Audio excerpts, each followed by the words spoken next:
kan sekarang lagi marak banget nih Mhm. dengar-dengar tentang mental health, mental illness. Iya, Nah, benar. boleh dijelasin sedikit nggak Kak Rika? Ya, sehat mental itu kita berpatokan pada WHO karena ini tentang kesehatan dalam tanda kutip. Jadi kita patokan pada WHO. Sehat mental itu adalah kondisi sehat secara utuh, baik secara fisik, mental juga sosial. Jadi Baik. bukan hanya walaupun bahasannya mental, kita tidak hanya berbicara tentang kondisi psikologisnya, mentalnya, tapi bagaimana keutuhan secara fisik, psikologis juga sosial.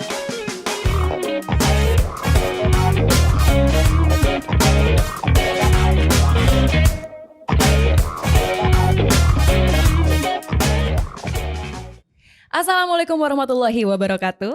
Waalaikumsalam. Halo Sapma listeners, kali ini kalian ditemenin sama gadis bahasa lama yang pastinya di channel YouTube kesayangan kita semua, Sapma Radio Streaming. Wuhu, ayo dong, tepuk tangan dong ya studio dong. Jadi ini episode pertama aku ya, yang aku bawa ini nih baru kali ini nih episode pertama. Malam ini kita kedatangan bintang tamu atau narasumber yang luar biasa yang kebetulan dari Sapma juga. Oh iya, sebelumnya ngomong-ngomong aku juga kebetulan dari Sapma nih, Sapma Pemuda Pancasila. Nah langsung aja kita ke narasumber kita. Ada yang namanya Kakak Rika. Halo, Halo. Kak Rika, Ya. apa kabar? Baik, alhamdulillah. Oke, kakak makasih loh udah sempetin waktunya untuk hadir di Sapma Radio Streaming. Iya, sama-sama. Nah, aku mau nanya nih Kak, kakak kan di Sapma juga ya? Iya. Di bidang apa Kak? Boleh dijelasin sedikit gak buat Sapma listeners nih? Ya, memperkenalkan diri dulu. Nama saya Rika Kartika Sari di Sapma Pusat. Jabatannya sebagai Wasekjen bidang OKA, organisasi dan keanggotaan. Waduh, Wasekjen, aku hormat ya Kak ya. Bisa. Nah, kegiatan Kak Rika sendiri di luar Sapma tuh apa ya Kak kalau boleh tahu? Saya di luar selain berorganisasi di Sapma, kegiatan sehari-hari itu anggota DPRD Kabupaten Pandeglang. Wow. Juga psikolog di beberapa klinik dan tempat lain ya. Karena kalau psikolog itu kan tidak terikat pada satu instansi aja. Jadi buka klinik dan jadi pegawai kontrak dalam tanda kutip di beberapa instansi. Luar biasa sekali Sapma listeners, ternyata aku satu meja sama Ibu Dewan. Baik, aku langsung ke topik utama kita pada malam hari ini ya Kak Rika ya. Boleh. Aku mau tahu dong Kak penjelasan mengenai kesehatan mental, karena kan sekarang lagi marak banget nih dengar-dengar tentang mental health, mental illness. Iya, Nah, benar. boleh dijelasin sedikit nggak Kak Rika? Ya, sehat mental itu kita berpatokan pada WHO karena ini tentang kesehatan dalam tanda kutip. Jadi kita patokan pada WHO. Sehat mental itu adalah kondisi sehat secara utuh, baik secara fisik, mental juga sosial. Jadi Baik. bukan hanya walaupun bahasannya mental, kita tidak hanya berbicara tentang kondisi psikologisnya, mentalnya, tapi bagaimana keutuhan secara fisik, psikologis juga sosial. Nah menurut Kak Rika tips dan saran menjaga kesehatan mental yang baik tuh gimana Kak untuk menghindari stres atau anything else? Iya, terutama kemarin tuh pas zaman COVID ya. Iya. Kita kan baru beranjak dari pandemi COVID tuh. Iya. Udah 2 tahun kondisi sosial kita tuh berubah signifikan. Kemudian fisik iyalah COVID kan nyerang kondisi kesehatan fisik. Otomatis ini juga membuat ketidakstabilan dalam mental. Iya. Nah, cara menjaga kesehatan mental salah satunya adalah kita berpikir positif tentang diri sendiri. Makanya mungkin kalau bahasan ini akan jadi berlanjut, nanti kita akan bahas kondisi-kondisi sehat mental dalam keseharian kita. Ini secara global, pertama kita harus punya pikiran positif tentang diri kita. Kita harus menilai diri kita baik, bahwa kita ini mampu bla bla bla bla bla. Misalnya saya bisa ini, saya bisa itu bisa meningkatkan kesehatan mental kita. Yang kedua, sehat mental tadi kan kita bahas tentang fisik juga. Iya. Nah, bagaimana kondisi fisik kita sehat juga. Nah, otomatis kita harus menjaga gaya hidup sehat. Misalnya dengan makan teratur, makan seimbang, olahraga seimbang.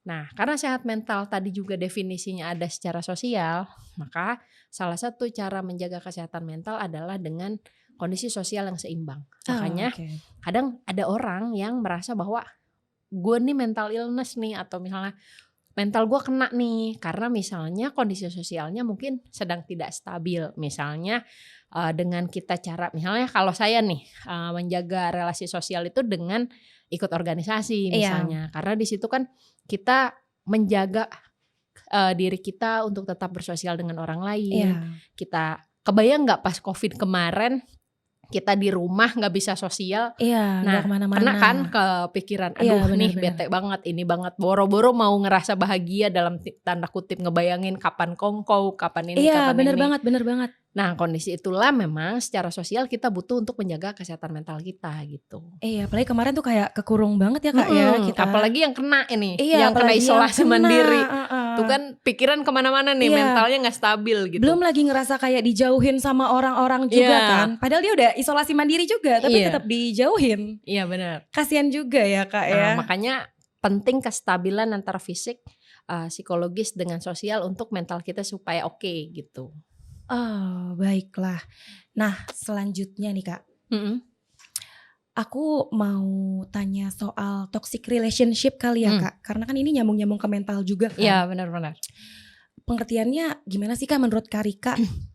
Jadi toxic relationship itu kebanyakan orang berasumsi relationshipnya itu asmara, pacaran, hubungan pernikahan. Iya benar. Dikait-kaitkan dengan asmara. Sebenarnya kalau memang secara definisi konseptualnya dari teori memang belum di breakdown secara jelas. Cuma karena ini istilah-istilah gaul dalam tanda kutip, hubungan lo toksik nih misalnya cowok lo gitu. udah toksik nih, cewek lo udah toksik nih. Jangan gitu ya sama listeners. Kadang-kadang kita asumsikan toxic relationship itu sama dengan hubungan pacaran yang tidak sehat dalam tanda kutip. Padahal toxic relationship ini kembali pada relation. Jadi relasi dengan siapapun sebenarnya. Bisa jadi dengan anggota keluarga, bisa jadi dengan teman, dan tentu saja dengan berpacaran. Tapi kenapa asumsinya selalu berkaitan dengan asmara?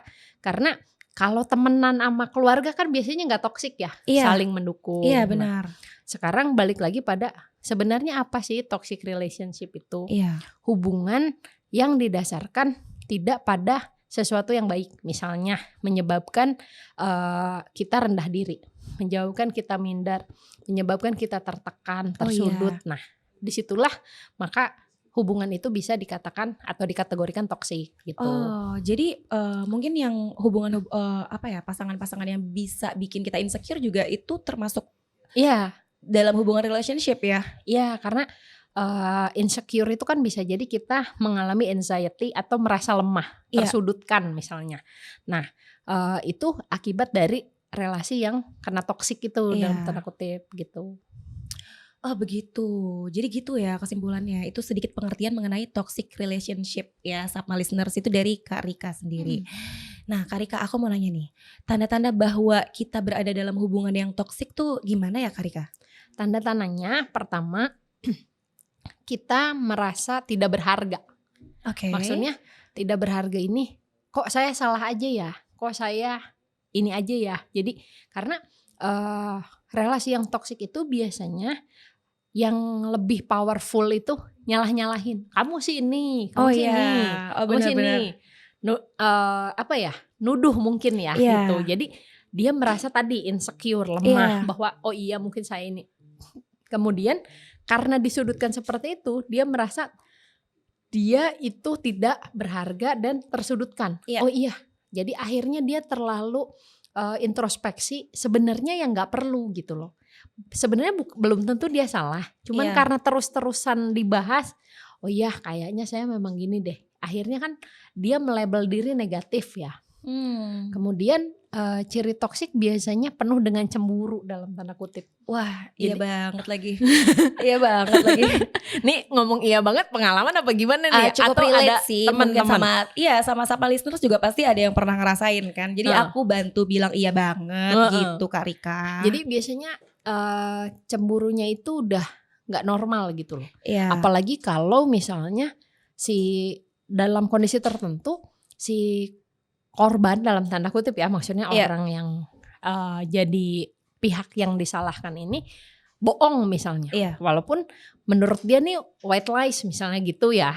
Cuman kalau ketahuan nih wah udah kayak kayak dia nih orang paling berdosa Iya, sedunia kayak gitu orang loh. paling iya bener ya. Dan Salah pressure-nya tuh terus. ada mulu ya pressure-nya ya. Dibahas aja Ya terus. ampun, iya. Seolah-olah tidak akan ada benarnya dan yang diingat salahnya doang gitu loh. Ya ampun. Nah, aku kok ya ampun ya. Oke, lanjut Kak Rika. Nah, misalnya kayak gitu. Kemudian si yang kita sebut pihak korban dulu aja ya. Kita sebut aja pihak korban ya. Maksudnya belum tentu sih dia korban, cuma pihak yang tersudutkan ini bisa saja tadi kan nyalahin diri sendiri ya. Iya. Nah, akhirnya dia merasa bahwa dia tidak bisa apa-apa tanpa si orang ini gitu. Oke. Depend on si orang ini gitu. Iya, Seolah-olah menunjukkan perilaku seperti itu. Jadi kadang mungkin ada pemikiran kalau beberapa kali saya nangani klien, kadang si korban ini berpikir bahwa ada lagi nggak sih yang suka sama aku nih kalau misalnya aku Kalau putus aku sama berpisah sama dia, ya. akan ada yang nerima aku nggak ya? Ya, apalagi misalnya kalau sudah terjadi sesuatu nih, Iya. misalnya, aduh ada nggak ya yang nerima apa adanya selain dia. Jadi Iya. kadang-kadang itulah yang buat orang-orang yang kena toxic relationship ini nggak bisa move on dari Si pasangannya. pasangannya yang gitu. sebenarnya toksik itu. Ya, Ya. misalnya terus atau ancaman dalam tanda kutip. Kalau kamu menceritakan ini bla bla bla bla bla, misalnya akhirnya dia Iya. nggak bisa cerita sama orang lain. Iya. Atau si yang powerful punya kelemahannya, jadi dia tidak bisa kemana-mana. Banyaklah kejadian-kejadian yang berbeda. Bisa jadi dalam suatu relasi itu semua aspek itu terpenuhi atau bisa jadi hanya salah satu aspek itu yang ada dalam relasi. Jadi tidak semuanya harus terpenuhi untuk dikatakan toksik. Oke. Nah tadi kan Kak Rika sendiri bilang toxic relationship itu nggak cuma ada di hubungan percintaan kan, bisa jadi di keluarga, pekerjaan ataupun pertemanan. Nah perbedaannya toxic relationship itu dan toxic friendship tuh gimana ya Kak Rika? Boleh Kalau tolong dijelasin? friendship nih bisa jadi kayak gini. Contoh ya, kalau ini contoh bisa terjadi bisa tidak. Misalnya lo coba deh malak dia nih. Kalau misalnya enggak gue temenin misalnya. Oke. Akhirnya dia melakukan sesuatu yang dia sendiri tidak sukai karena tuntutan. Karena saya takut nggak ditemenin. Oke. Karena saya takut kalau saya tidak melakukan nanti saya korban bully berikutnya misalnya. Atau misalnya dalam suatu kelompok kan kalau kita lihat sinetron nih dalam suatu circle kalau bahasa sekarang. Kalau dulu geng dalam tanda kutip dalam suatu circle tuh pasti ada yang cupu misalnya nih kalau cerita-cerita. Nah yang cupu nih seolah-olah jadi pesuruh gitu loh. Iya jadi bansur Kak. Aku sempat denger bahasa-bahasa zaman dulu tuh bansur, bahan suruhan. Iya. Atau misalnya dia kaya nih misalnya ceritanya, terus dia diporotin aja nih, jajanin gue ini dong nanti nggak gue temenin nih kalau nggak dijajanin misalnya bla bla bla bla bla. Nah itu juga toksik pada artiannya bahwa relasi ini tidak sehat dan merugikan satu atau beberapa pihak. Jadi itu bisa dikatakan toksik juga sebenarnya karena kan harusnya relasi ini seimbang, saling membantu, saling mendukung, tapi bisa saja ada yang menjatuhkan, ada yang menghina, ada yang merasa tersudutkan atau insecure tadi gitu. Balik lagi ya ke insecure juga ya gitu. Nah, dampak negatif dari toxic relationship itu ke mental kita sendiri tuh gimana ya Kak Rika? Tergantung. Jadi kalau misalnya dia individunya misalnya nih ya, dia menutup diri. Dia menutup diri, nggak mau cerita, nggak mau berbagi, nggak mau cari ahli untuk menyelesaikan masalahnya. Mungkin saja dia bisa kena depresi misalnya, anxiety misalnya, menarik diri misalnya kayak gitu, isolasi sendiri. Atau misalnya dia malah jadi nggak percaya sama sosial misalnya kayak gitu.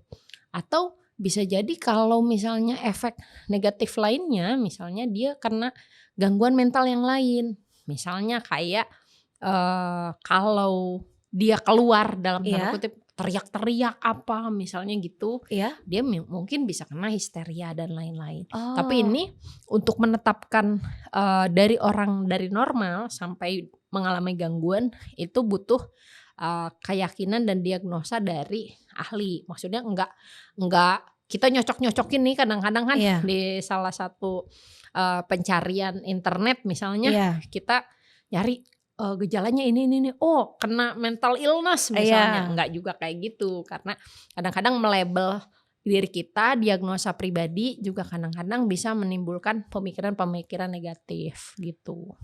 Jadi ternyata dampaknya tuh bisa bikin kita depresi juga ya Kak Rika ya? Bisa, atau misalnya kalau level-level normalnya misalnya dia kepercayaan diri turun, kemudian relasinya jadi terbatas karena kan tadi dibatasi kan kalau toksik ini, atau motivasi menurun. Misalnya kayak gini, kalau toksik di keluarga nih yang paling sering terlihat Iya. itu misalnya, "Kok kamu rankingnya segini sih?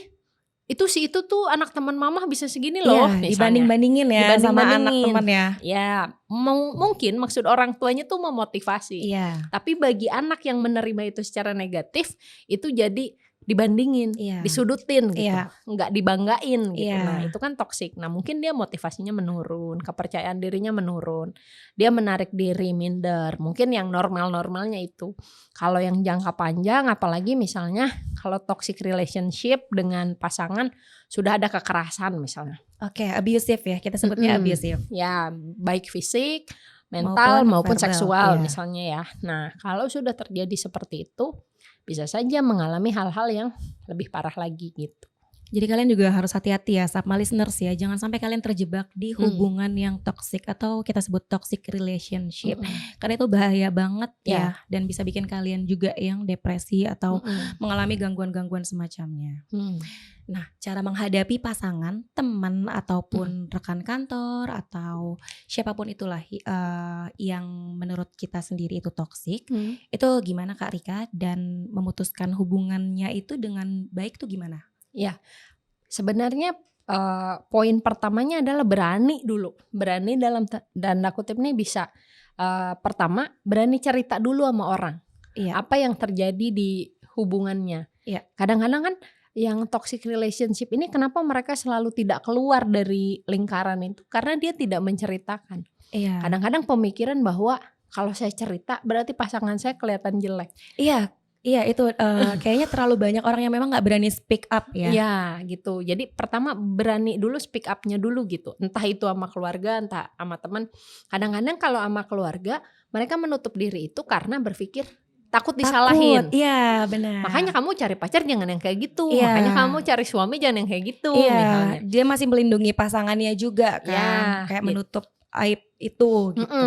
Nah jadi oke, kalau misalnya sama keluarga itu merasa nanti aja deh misalnya. Iya, takut. Coba sama teman dekat atau lain. Karena kadang-kadang toxic relationship ini bikin circle sosial juga terbatas. Iya, karena kan banget. kemana-mana diikutin gitu. Iya. Kemana-mana dikawal dalam tanda kutip. Jadi pokoknya kamu kemana harus ada aku. Dicekin misalnya. Jadi kan circle sosialnya memang akan jadi terbatas. Nah karena terbatas itu maka dia biasanya jarang juga memiliki teman lagi untuk cerita. Nah itu pertama speak up dulu bagaimana menceritakan kondisinya. Kemudian kalau misalnya memang membahayakan, misalnya yang fisik segala macam, ya tidak apa-apa misalnya melaporkan kepada pihak yang berwajib. Karena beberapa kasus yang saya tangani juga, karena saya juga jadi psikolog pendamping untuk korban perempuan dan anak. Nah rata-rata yang KDRT misalnya pacaran gak mau menceritakan itu karena takut dengan ancaman. Iya. Kalau kamu cerita bla bla bla misalnya. Iya. Nanti keluarga kamu bla bla bla. Padahal mungkin korban tidak berpikir kalau orang ini di penjara kan nggak bisa ngapa-ngapain misalnya gitu. Kadang-kadang pemikiran itu jadi karena terus dicokokin dengan informasi, ancaman misalnya. Jadi pola pikir dia terbatas gitu. Mungkin ada juga yang takut untuk melaporkan atau menceritakan itu karena anggaplah si pelaku ini dia akan masuk penjara. Tapi kan si korban ini takut siapa tahu adiknya si pelaku akan apa-apain dia ataupun keluarganya gitu. Karika, gimana tuh solusinya? Nah jadi kalau misalnya seperti itu kan jadi ada kalau di ini kita bicara agak luas ya maksudnya.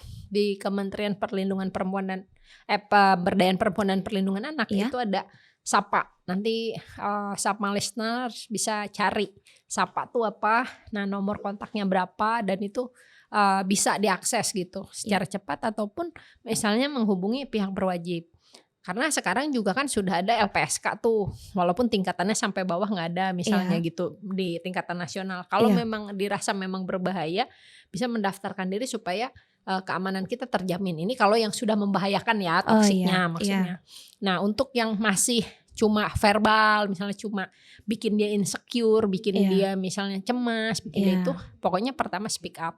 Yang kedua dia harus membuka diri untuk dapat masukan dari orang Iya. tentang relasi dia. Karena kadang-kadang orang tuh bilang kamu nih sebenarnya udah toksik. Enggak kok. Iya. Dia kalau abis marah udah gitu sayang-sayang aku lagi kok. Iya, minta katanya. maaf lagi. Minta maaf lagi. Jadi aku luluh peluk-peluk lagi. Ya kayak gitu. Nah itu open minded lah dengan kondisi-kondisi yang orang lain sampaikan gitu. Iya. Karena berpikirnya adalah orang lain di luar sana lebih objektif melihat kita Iya, gitu. benar banget. Kalau kita kan cinta buta lah misalnya atau Iya. apalah misalnya. Ada kasus yang lagi ngehits juga kemarin viral. Iya, ada Kak. Aku baru banget mau ngebahas. Ada salah satu penyanyi dangdut Indonesia ya. Mungkin gak perlu aku sebutin namanya ya. Nah, pandangan Kak Rika sendiri mengenai kasus itu gimana Kak Rika? Ya, jadi itulah mungkin kalau saya boleh berpendapat, ini pendapat saya pribadi ya. Ya, pendapat saya pribadi bahwa ini juga termasuk kondisi yang mungkin bisa dikatakan toksik ya. Iya. Karena dia nih sudah mendapatkan perilaku kasar, di visum sudah ada hasilnya, tapi ternyata balik lagi gitu loh. Iya, bahkan gini ya sama listeners yang aku bingung juga, mungkin para netizen yang mengikuti berita itu juga agak sedikit bingung karena ya. Dan kecewa juga. Iya, dan yang kita bilang kita anggap sebagai korban ini malah dia udah speak up, tapi dia malah kembali lagi. Iya. Gimana ya Kak Rika ya? Dan yang ini juga salah satu yang mempengaruhi mungkin pemikiran dengan perilaku juga. Karena beliau ini kan public figure keduanya. Nah, public figure ini kan bisa jadi trendsetter juga ya. Iya, betul sekali. Jadi maksudnya dia bisa jadi salah satu titik untuk orang lain meniru gitu. Iya benar, ngikutin apa yang mereka lakukan. Ya khawatirnya, oh itu juga ini kok apa namanya udah dikasarin bisa balik lagi kok misalnya. Nah untuk orang-orang yang bisa memikirkan hal negatifnya, tuh orang itu dia aja balik lagi gak apa-apa kan, yang ini yang penting aku sayang sama kamu. Nah kayak gini juga nih yang degradasi perilaku akhirnya dikasarin diam aja gitu loh. Jangan sampai sama listeners kebawa-bawa yang seperti itu. Maksudnya kita tetap harus memilah bahwa perilaku yang positif dengan yang negatif bisa kita share ke orang, obrolin ke orang, diskusiin karena orang lebih objektif. Akhirnya kan kalau misalnya kayak tadi udah dikasarin, udah ini tiba-tiba karena dibeliin sesuatu akhirnya balik lagi. Akhirnya luluh lagi. Iya, jadi kan seolah-olah relasi itu baik karena ada sesuatu misalnya. Nah, ini kan khawatirnya orang mempersepsikan hal seperti itu gitu. Sangat amat disayangkan ya. Jadi para sama listeners tuh jangan sampai kalian mau mentoleransi perbuatan-perbuatan yang kayak gitu, karena itu mempengaruhi mental kita juga gitu. Apalagi yang sayang sama kita banyak ya Kak Rika ya. Bukan dia doang. Dan yang sayang gak mungkin kasar gitu. Iya benar, kalaupun dia sayang dia gak mungkin melakukan hal yang negatif. Itu ya itu udah negatif banget ya Kak Rika ya. Dia gak mungkin nyakitin kita. Walaupun walaupun dia gak bisa bahagiain kita, setidaknya dia tidak akan berusaha untuk mengecewakan kita. Waduh, quotes of the day, gadis bahasa lama, boleh tepuk tangannya gak sih sama listeners? Quotesnya bisa ditulis nih, dijadiin ini apa namanya Instastory ya. Jangan lupa tag gadis bahasa lama ya. Kita nih lagi minum Oasis dan ini tuh menurut aku salah satu air mineral yang seger banget. Nah menurut Kak Rika sendiri gimana? Beberapa kali sih sebenarnya kegiatan Sapma ini memang selalu pakai air mineral ini ya, dan saya ngerasa bahwa emang nyegerin banget dan ini nggak ada rasa yang lain, dan kalau misalnya diminum memang menghilangkan dahaganya dalam tanda kutip, jadi rapatnya makin semangat lagi, sehat mentalnya kembali lagi, oksigen ke otak masuk kayaknya nih. Betul sekali. Baiklah Kak Rika, mari kita kembali ke topik kita ya.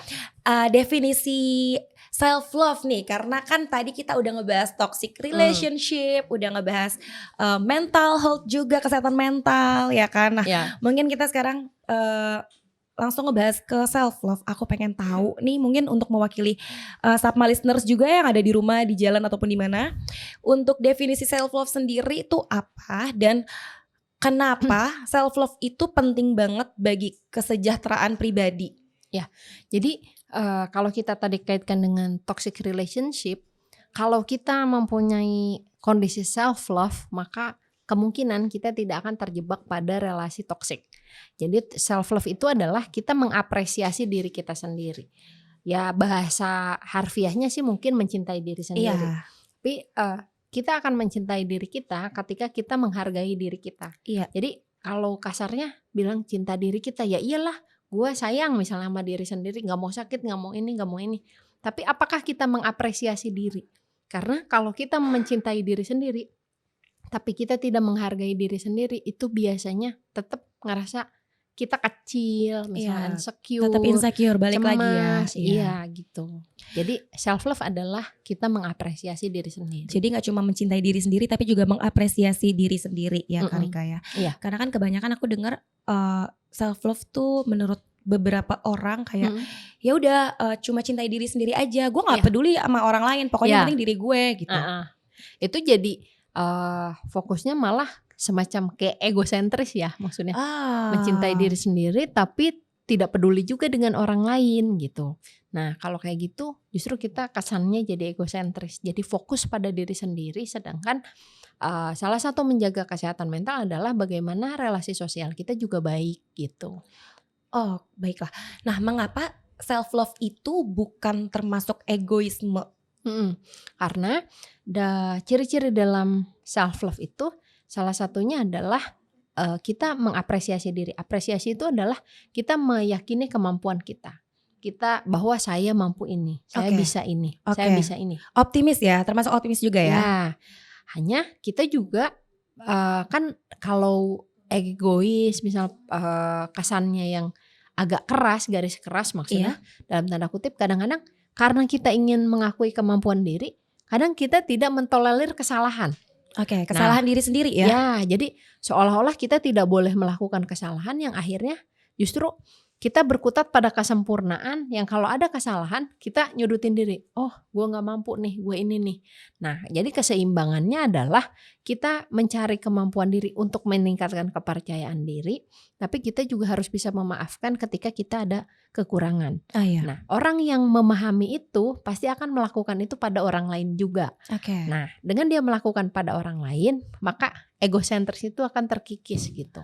Jadi sebenarnya egosentris itu tuh kelebihan kepercayaan diri yang ujung-ujungnya bisa mengakibatkan kita sendiri jadi kekurangan percaya diri ya. Iya, maksudnya egosentris itu lebih pada dia cuma berfokus sama diri dia aja. Jadi dia inginnya orang lain juga hanya merhatiin dia, tapi dia tidak memberikan perhatian pada orang lain gitu. Itu bisa dibilang sama kayak ini gak sih Kak Rika, kayak apa ya, kayak dia tuh pengen banget dibilang pengen banget menjadi highlight atau apa, termasuk gak sih? Termasuk egosentris gak? Nah itu kalau misalnya dia pengen highlight, pengen pengen menonjol, pengen terlihat paling. Nah, kalau itu nanti kita akan bahas nih kalau misalnya ada sesi lebih lanjut tentang narsistik. Itu kategori yang mungkin agak berbeda ya. Benar. Nah kalau lanjut nih misalnya kita ada pembahasan lagi, kita akan bahas sesi narsistik. Jadi tolong ya nanti harus ada lanjutannya karena aku mau banget nih ngebahas yang mengenai narsistik ya. Jadi gak cuma egosentris aja. Nah Kak Rika, aku pengen ngajak para Sapma listeners nih untuk memahami pentingnya self love dalam hidup mereka. Boleh tolong ditarik juga nih Sapma listenersnya nih. Ya, jadi gini, kenapa penting self love? Karena dengan self love kita akan berpikir positif pada diri kita. Dengan berpikir positif kita pasti akan cari tahu nih sebenarnya kelebihan kita apa sih? Karena kadang-kadang gini, saya melakukan assessment, kadang-kadang hal yang sederhana tapi susah terjawab. Saya suka tanya, mungkin Sapma listeners yang melihat podcast ini bisa sambil melakukan juga. Coba deh tuliskan 3 hal positif dalam diri kamu dan 3 hal negatif dalam diri kamu. Nah ini kan sebenarnya sederhana ya. Itu pertanyaan tentang diri kita, bukan tentang diri orang lain. Tapi kadang-kadang kalau kita jarang melakukan introspeksi pada diri, itu susah terjawab. kadang-kadang apa sih ya lebihnya gue. Misalnya kalau orang misalnya susah nyari lebihnya, berarti kan kita anggap oh dia sering meratapi kekurangan. Iya. Tapi kalau misalnya dia susah nyari kekurangan, berarti dia terlalu sering overconfidence over misalnya. pede ya. Iya. Nih gue mah hidupnya cuma kelebihan doang, kekurangan mah gak punya misalnya. Wah, gitu. Gila sotoy banget lu. Ya misalnya kayak gitu. Jangan gitu ya sama listeners ya. Jadi harus seimbang, di mana kita mengetahui kelebihan kita, Iya. tapi kita juga harus memaafkan dalam tanda kutip kekurangan kita. Karena setiap orang pasti punya kekurangan dan kelebihan. Nah ini kan kita jadi lebih santai gitu, Iya. ngadepin sesuatu santai dalam artian jadi kita nggak gampang cemas, Iya. nggak overthinking misalnya. Iya. Kan kadang sekarang apa-apa nih gue lagi overthinking nih misalnya. Iya. Nih gue lagi anxiety nih, Iya. padahal anxiety itu yang seperti apa sih Iya. misalnya gitu. Kemudian itu akan menghindarkan kita pada upaya-upaya untuk menyudutkan diri kita sendiri. Jadi kita bisa lebih percaya pada kemampuan, juga tidak menyudutkan diri kita. Jadi menghindari kondisi-kondisi yang sering disebut mental illness oleh remaja sekarang. Misalnya nggak pede dikit kena mental illness, Iya. misalnya minder sedikit kena mental illness, atau Iya. kalau pergaulannya kurang baik bisa jadi dia korban bullying misalnya. Iya. Kita menghindari itu juga. Kemudian self love juga bisa menjaga kesehatan fisik dan mental. Iya. Karena kan pemikiran kita nih nggak kemana-mana gitu, Iya. nggak yang jelek, nggak yang mana. Jadi kita bisa menjaga kesehatan. Jadi itu penting banget sampai kita bisa mewujudkan keinginan kita, misalnya karena kita sadar kemampuan dan kekurangan. Jadi kita bisa mengembangkan kemampuan yang positif dan meningkatkan kemampuan yang negatif ini agar berkembang pada hal yang positif gitu. Nah tadi Karika bilang self love ini bisa mempengaruhi kesehatan fisik dan juga mental. Kalau mental kan tadi kan kita udah bahas beberapa ya. Tapi kalau untuk pengaruh ke kesehatan fisik tuh gimana ya Kak? Misalnya gini, ada misalnya orang-orang yang berasumsi bahwa karena saya sayang diri saya, ya, jadi saya akan makan apa aja yang saya suka. Oke. Misalnya, oke lah, semua saya makan karena saya sayang diri saya, dan ini membahagiakan loh buat saya. Misalnya makan apa yang diinginkan. Memang benar, ketika kita makan, coba deh bayangin, kita makan yang kita bayangin enak nih, pas kita makan enak beneran. Iya. Bahagia nggak? Bahagia. Walaupun sesederhana itu. Tapi ketika kita mau makan apa, ternyata udah dibayangin makanannya pas di lidah nggak cocok misalnya, Iya. itu kan kita kecewa juga ya. Iya benar. Kadang-kadang good mood for good food misalnya, atau Iya, sebaliknya good food for good mood misalnya. Iya. Kadang-kadang gitu kan. Jadi mood itu dipengaruhi juga oleh makanan. Tapi dia nggak sadar bahwa makanan yang dia suka sehatkah misalnya.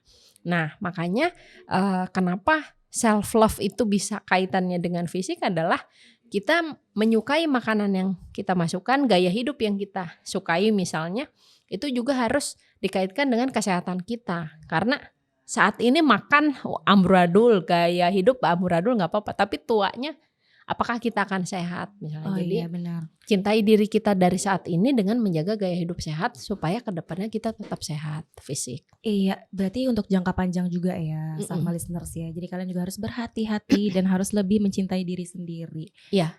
Karika mengenai tadi udah sempat mention soal kebutuhan juga kan. Kebutuhan, keinginan. Gini Kak, aku sebenarnya agak bingung juga nih gimana cara nanyanya. Semoga Karika paham maksud pertanyaan aku ya. Boleh, jadi boleh. Kan kadang tuh mungkin sama listener juga pernah ngerasain ya gimana kayak kita terlalu mempertimbangkan kebutuhan kita dan kebutuhan orang gitu. Kayak misalnya contohnya gini Kak, kayak aku tuh diajak nongkrong tapi sebenarnya aku nggak mau nongkrong sama orang itu, tapi aku nggak enak gitu. Kadang aku ada rasa kayak sebenarnya gue dibutuhin gak ya di sana gitu. Mereka tuh emang pengen ada gue gak sih gitu. Gue tuh diajak nongkrong tuh karena apa sih kayak gitu. Nah boleh dijelasin gak sih Kak lebih dalam? Jadi gini, kondisi itu tuh sebenarnya dua bahasan yang kita bahas. Pertama, bagaimana dia mengapresiasi diri, self love, tapi dalam kondisi sosial ternyata dia juga harus mempertimbangkan orang lain misalnya. Kondisi orang lain, apakah nanti misalnya kalau saya nolak apa dia nerima saya, apa dia nerima alasan saya misalnya kayak gitu. Nah itu kan juga berimbas pada relasi lagi. Ya, relasinya seperti apa. Nah dalam psikologi itu ada namanya asertif. Nah asertif itu adalah bagaimana kita mengungkapkan pendapat kita, perasaan, pikiran kita kepada orang lain dan kita melakukan itu tanpa menyinggung orang lain. Iya. Nah, jadi untuk kondisi-kondisi kayak gini kan sebenarnya relate banget ya sama Iya. kondisi relasi teman-teman, misalnya Iya. remaja, bahkan kita di lingkungan pekerjaan pun kan Iya, kadang benar. menghadapi itu. Bagaimana cara kita menyampaikan keinginan kita, tapi orang lain gak kesinggung. Iya. Nah, itu kalau mau sesi khusus lagi nih, itu ada tentang bagaimana kita bisa training asertif. Jadi kita melakukan sesuatu yang asertif. Untuk menjawab yang sekarang adalah kita mencoba mengungkapkan itu dengan memahami kondisi dia. Misalnya gini, tadi bahasannya nongkrong ya. Iya. Saya nggak pengen nongkrong sama dia, Iya. tapi dia Udah ngajakin. Udah ngajakin. Nah, misalnya kita coba katakan dulu dengan sesuatu yang positif. Sebenarnya aku senang kamu ajak ini misalnya, atau kegiatannya seru ya misalnya, cuma saat ini nggak bisa ikut karena kondisi yang bla bla bla bla bla. Jadi kadang-kadang kan kita kalau nolak ajakan orang tuh yang negatifnya dulu, enggak gue nggak bisa bla bla bla bla bla. Jadi akhirnya ujung-ujungnya disangkutkan alasan lo doang tuh mah. Iya. Nah, jadi untuk asertif kita coba mengungkapkan apa yang kita rasakan, tapi dengan sesuatu yang lebih positif. Misalnya gitu, kita ungkapkan sesuatu yang positif dulu, baru kita bilang, iya misalnya, atau alasan lain misalnya, iya sih tempat itu bagus, cuma aku kurang suka tempat yang bising. Gimana kalau misalnya kita nyari tempat yang gak bising, misalnya gitu. Jadi supaya bukan hanya kita mengungkapkan apa yang kita pikirkan atau rasakan, tapi orang lain juga memahami. Supaya relasi ke depannya, relasi yang tidak ada keterpaksaan. Jadi saya ngikut-ngikut takut dimusuhin misalnya, atau apa. Nah, jadi tidak tercipta toxic friendship misalnya gitu. Cuma kan kadang kita udah ngasih alasan yang memang benar-benar kayak memang kita nggak bisa gitu, tapi udah dengan alasan yang baik gitu, dengan alasan yang penjelasan yang cukup gitu. Kadang balasan dari atau respon dari si yang ngajak ini malah kayak, lo nggak asik loh, lo katanya kangen, malah jadi kok bikin pressure ya. Nah, kalau kayak gitu justru itu harus beneran itu jadi warning buat kita bahwa ternyata orang ini toksik kalau berrelasi dengan kita gitu. Oke, itu masuknya udah toksik juga ya? Iya, karena misalnya dia memaksakan gitu loh, nggak coba memahami. Oh iya. Ya, jadi walaupun misalnya itu toksik dalam kadar yang masih rendah misalnya, tapi itu kita harus warning. Jangan-jangan orang ini nggak nerima gua apa adanya nih, temenan sama gua atau pacaran sama gua. Dia cuma bisa memaksakan keinginannya misalnya gitu. Dan sudah bisa dikategorikan lagi sebagai toxic relationship atau toxic friendship ya. Kadarnya aja mungkin yang masih dikit-dikit, masih tipis-tipis cetek lah ya levelnya ya. Tipis-tipis nanti tebal-tebal juga. Iya, lama-lama kalau terlalu dimaklumin, terlalu ditoleransi malah jadi tanpa disadari akan lebih numpuk-numpuk juga, malah makin jadi. Iya, udah kita ujung-ujungnya gondok, baper juga ya kan. Terus juga depresi, terus ngaku-ngaku mental illness lagi, aduh. Nah, pentingnya nerima dan menghargai diri sendiri tanpa menghakimi. Kak Rika gimana nih? Ya itu tadi definisi penjabarannya mungkin dari self love. Jadi kita harus nerima diri sendiri, jangan menghakimi. Baik dalam kondisi toksik ataupun bukan, kita hindari untuk menghakimi. Oh iya, diri saya gini-gini. Kita introspeksi boleh, tapi tidak untuk menyudutkan diri kita. Kita menyadari, ini salah saya misalnya karena saya kurang persiapan, saya salah. Tapi untuk memperbaiki. Tapi kalau itu self love maksudnya. Jadi dia sadar potensi dia harus diperbaiki. Tapi kalau kita hanya fokus pada kesalahan kita, makin menjatuhkan diri kita sendiri, udah mah dia terjebak pada toksik, udah mah dia terjebak pada dia tidak bisa mencintai dirinya sendiri, tidak bisa mengapresiasi. Jadi akhirnya malah itu kondisi-kondisi yang normal, secara dia kehidupannya normal tapi sedang ada masalah. Jadi di psikologi itu ada istilah normal bermasalah. Dia kehidupannya normal tapi sedang ada masalah. Sebenarnya ada masalah. Normal bermasalah yang mungkin nanti akan jadi bibit-bibit ke depannya ke arah mental illness itu gitu. Malah jadi menjurus ke sana ya, malah jadi ujung-ujungnya nyari penyakit ya. Iya, nyari penyakit. Untuk mengatasi perasaan rendah diri dan mengubah pola pikir negatif untuk diri sendiri ya lebih tepatnya ya. Itu gimana ya Kak Rika ya? Jadi dalam psikologi itu kita perlu, tadi belum dibahas ya di awal. Jadi kita perlu pahami dulu konsep psikologi dan psikiater. Jadi Jadi kadang-kadang ada yang berpikir yang mungkin belum memahami seutuhnya tentang konsep psikologi, berpikir bahwa ke psikolog nih berarti gue sakit Gila, jiwa nih, iya atau benar. gue udah gangguan nih, misalnya Iya. gitu. Nah, sebenarnya konsepnya itu adalah kalau psikologi kita menangani orang-orang yang masih normal, Iya. cuma ada masalah, dan konsep penyelesaiannya adalah dengan psikoterapi ataupun dengan konseling misalnya, dengan terapi perilaku dan lain-lain. Jadi konsepnya itu kita tidak memberikan obat karena kita bukan dokter. Oh iya. Nah, kalau psikiater ini menangani orang-orang yang secara kejiwaan dia udah kena. Misalnya kayak bahasa medisnya mungkin skizofrenia. Nah, itu kan gangguan jiwa. Yang dia realitasnya itu udah kabur. Misalnya pas ditanya nih, kamu namanya siapa? Saya bidadari dari Maroko misalnya. Oh aduh jauh ya. Iya. Nah, misalnya kalau kayak gitu, oh iya, berarti kesadarannya sudah tidak berpijak lagi gitu, nggak berpijak pada kenyataan Iya. nih orang ini. Nah, kalau yang psikologi itu bahasannya seperti ini, misalnya dia merasa bahwa aku nih rendah diri misalnya, terus perasaan negatif, menilai diri negatif. Nah, ini kaidahnya kita tangani dengan psikolog. Nah, psikolog itu punya beberapa terapi. Nah, salah satunya adalah untuk membentuk ini, bagaimana kita memperbaiki mindsetnya dia yang negatif menjadi positif. Kalau tips gampangnya adalah coba kamu tanyakan, misalnya ini yang bertanya dari IG ya? Iya, dari DM Instagram. Coba yang bertanya ini, coba kamu list dulu apa sih tadi ya bahasan self love itu, apa sih kelebihan kamu misalnya? Kelebihan saya misalnya adalah menggambar misalnya nih, nggak ada urusannya sama orang lain misalnya, dia lebih introvert misalnya. Oke, dia merasa bahwa penilaian dia bahwa dia nih tidak mampu secara sosial misal. Nah, coba kamu tanyakan ke teman terdekat dulu. Sebenarnya memang kamu gak punya positif atau enggak? Karena kadang-kadang kita rendah diri itu karena tidak mengetahui hal positif dalam diri kita.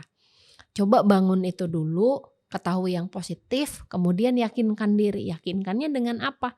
Dorongan dari orang lain. Makanya disitulah pentingnya kondisi sosial untuk membentuk kesehatan mental. Karena ketika kita sendirian, tidak ada yang mendukung. Nah, disitulah kita tidak punya penyangga dan penguat bahwa kita punya loh hal yang positif gitu. Karena bagi orang-orang rendah diri, dia tuh tidak bisa menilai dirinya positif gitu.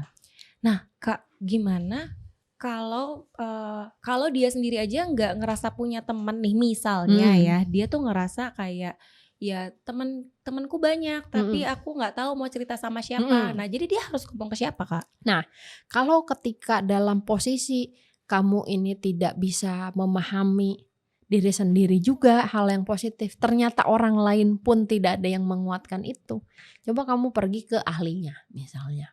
Contohnya psikolog? Ya misalnya psikolog misalnya gitu. Dan di psikologi juga ada perbedaan antara sarjana psikologi dengan yang sudah berstatus sebagai psikolog atau berpendidikan psikolog. Karena kalau sarjana psikologi itu belum memiliki kewenangan untuk membuka praktik. Jadi jangan sampai mau ke ahli tapi ternyata salah sasaran misalnya gitu. Nah, coba temui psikolog, di situ nanti akan ada tips dan triknya. Nah, kalau itu dua ya, dia punya teman atau keluarga yang dekat, maka silahkan tanyakan, terus bikin semacam list mengenai kelebihan dan kekurangan diri sendiri. Kalau yang rendah diri ini kekurangannya panjang banget, kelebihannya dia susah nyarinya. Nggak apa-apa. Kelebihan gue apa ya? Iya, nggak apa-apa kalau masih pusing dengan diri sendiri, coba tanyakan pada orang lain gitu. Kalau orang lainnya nggak ada, coba tanyakan pada ahli. Jadi jangan sampai Sapma listeners nih berpikir bahwa ketika saya rendah diri, ketika saya insecure, ketika saya anxiety, saya nggak punya orang lain.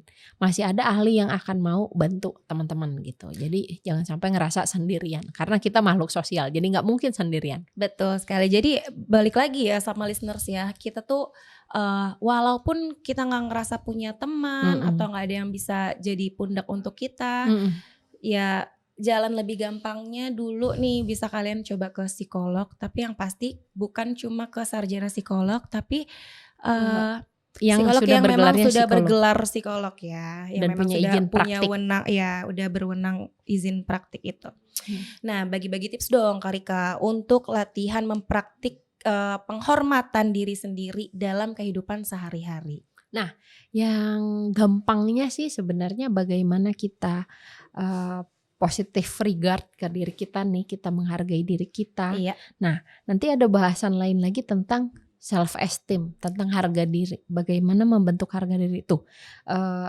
Wishlistnya udah banyak nih Udah banyak sebenarnya. ya. Narsistik, asertif, iya, terus self esteem. Udah waduh. banyak nih PR berikutnya nih. Iya nih, ini pokoknya harus ada episode-episode Iya, selanjutnya episode ini bersama Kak selanjutnya. Rika nih. Aku kalau misalnya nggak dipanggil lagi, aku yang bingung nanti karena aku udah ngerasa kayaknya kentang ini pembahasannya. Ya bisa. Jadi gimana Kak Rika? Nah, tipsnya adalah setiap hal yang kita lakukan itu patut disyukuri. Iya. Misalnya gini, hari ini kamu sudah melakukan apa? Misalnya beres-beres kamar. Iya. Oh ternyata gue bisa nih beresin kamar dengan rapi. Hal-hal sepele kayak gitu udah kamu mulai apresiasi gitu.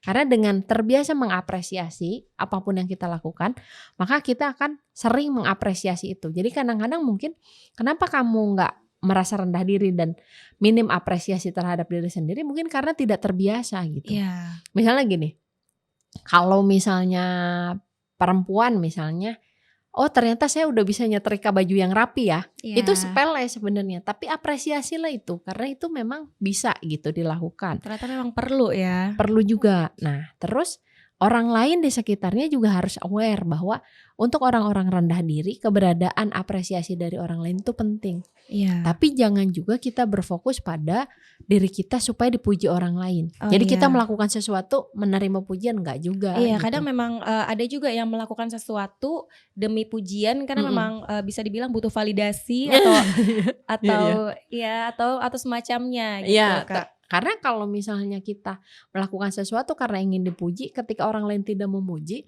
maka kitanya Kecewa. kecewa, justru nanti makin jatuh lagi Malah drop gitu. iya. Kok gue udah ngelakuin ini tapi nggak ada apresiasinya ya, nggak dipuji ya. Padahal gue udah capek loh nyetrika nih pagi ke malam. Ya, terus yang berikutnya yaitu tanyakan kepada orang lain tentang hal-hal positif bagi diri kita nih apa sih yang positifnya gitu supaya kita mendapatkan informasi. Yang kemudian kalau misalnya ada hal yang negatif yang kita pikirkan nih kan orang rendah diri ini biasanya positifnya dikit, negatifnya yang banyak. banyak.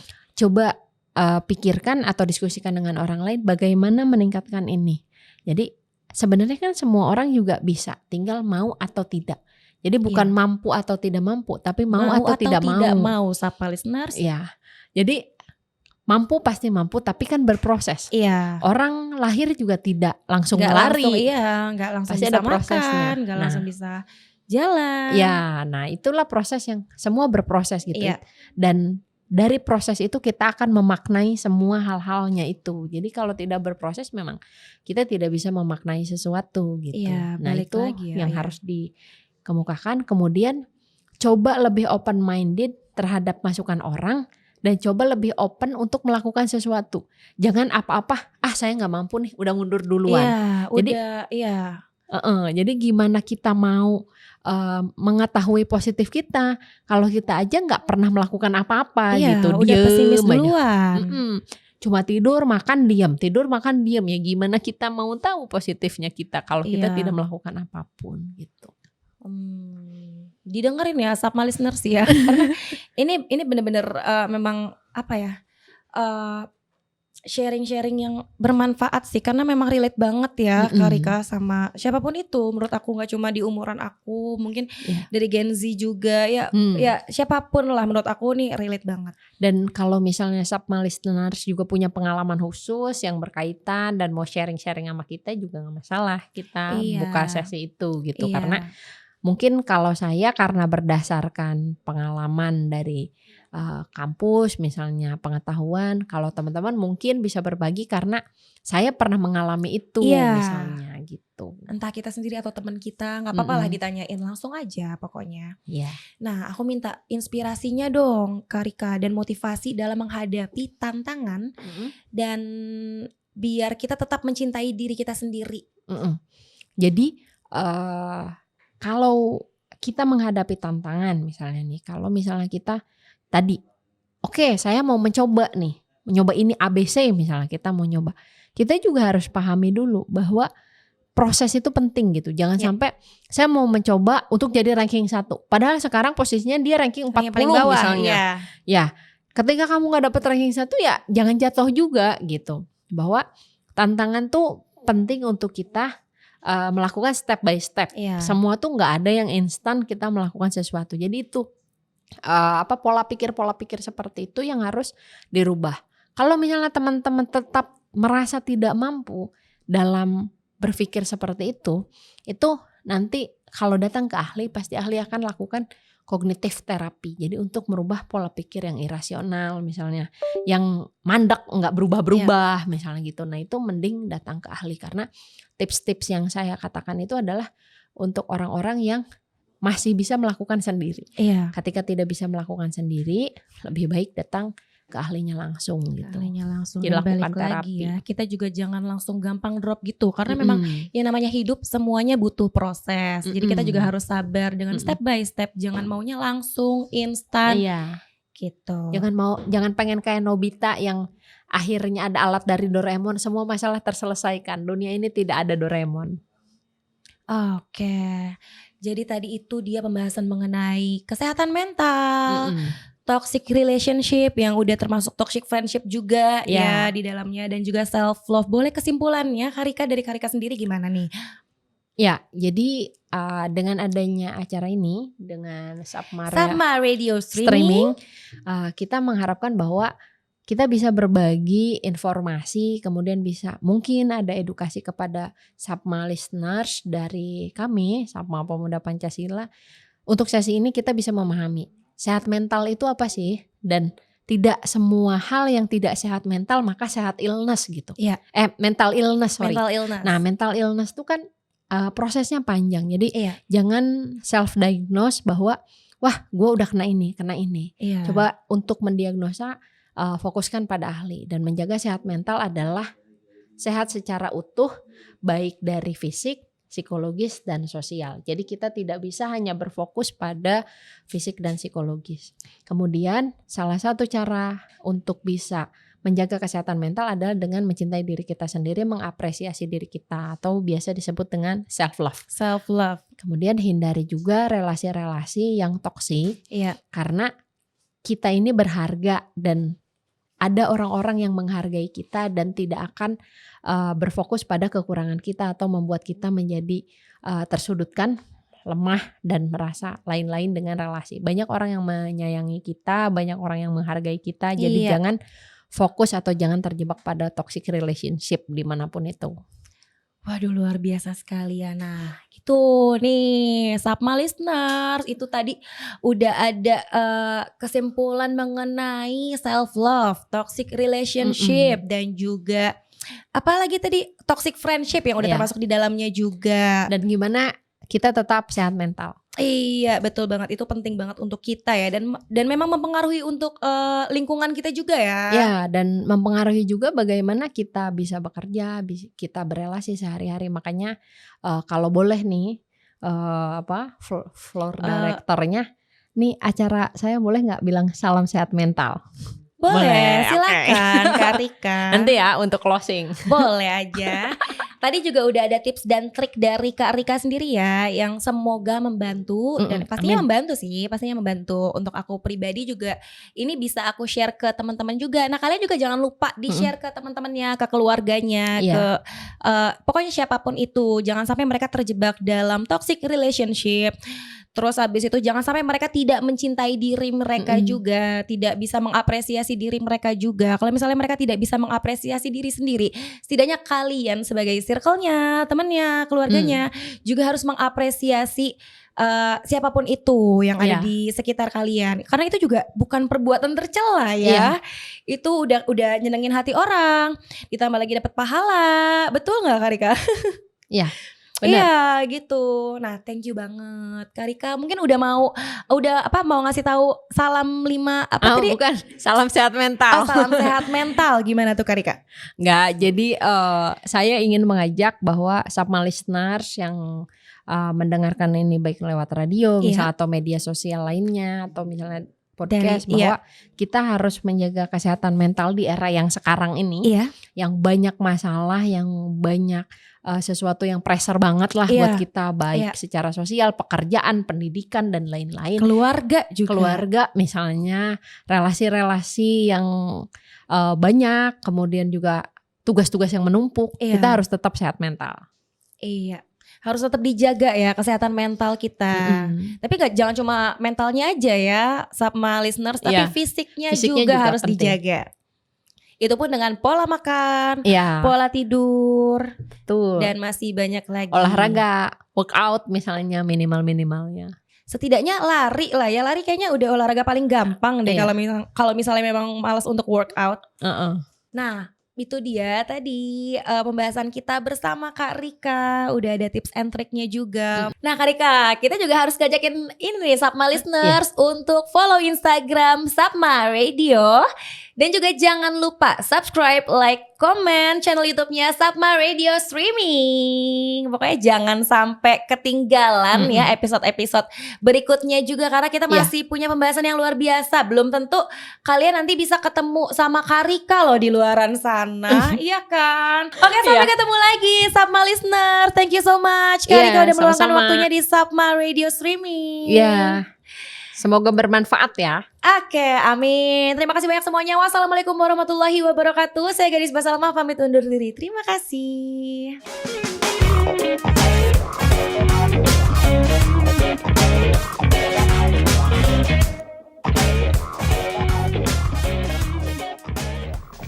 Sapma Radio Streaming, dengarkan lagu asik kesukaan kamu.